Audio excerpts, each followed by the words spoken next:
Valijate toetuse kasvatamine käib eriti Eesti 200 kohta, kelle toetus on vajunud nii madalaks, et nende ninagi enam välja ei paista. Paremal positsioonil on sotsiaaldemokraadid, kes on reitingutabelis hetkel Isamaa ja Keskerakonna järel 3. kohal. Lauri Läänemets, kes täna 3. korda esimeheks valiti, on igal juhul kindel, et järgmine valitsus moodustatakse just nende osalusel.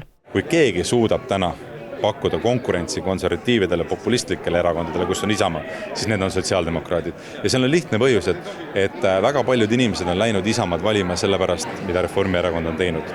Ja see pettumust ei ole võimalik Reformierakonnal täna tagasi keerata enne Riigikogu valimisi. Seda suudavad teha sotsiaaldemokraadid, nii et ka see, kuidas me näeme Riigikogu valimiste olukorda on, et Eesti inimesed valivad kahe põhisuuna vahel, kas Isamaaga tagasi või sotsiaaldemokraatidega edasi. Läänemetsa sõnul hakatakse eelolevatel valimistel pakkuma alternatiivi Isamaale, sest Eesti valijal ongi vaid 2 valikut, sotsid või Isamaa. Makse tühistada ei plaanita ja põhirõhk pannakse demograafiale ning majandusele. Iga laps on Eestile oluline.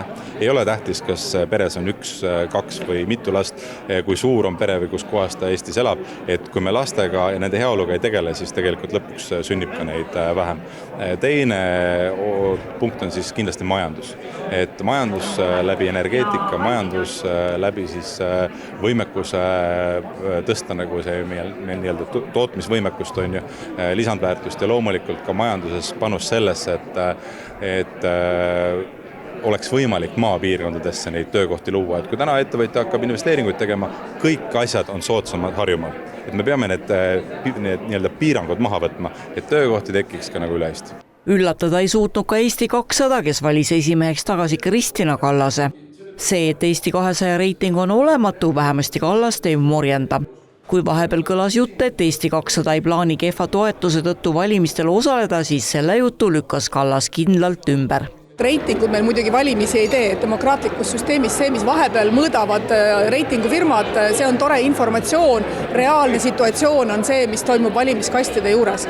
Ja valimisteni on veel terve aasta minna, mis tähendab seda, et debatt inimeste jaoks täna alles algab selle koha pealt, et mis valikud meil märtsis ees seisavad. Meil ei ole täna tegelikult seda debatti.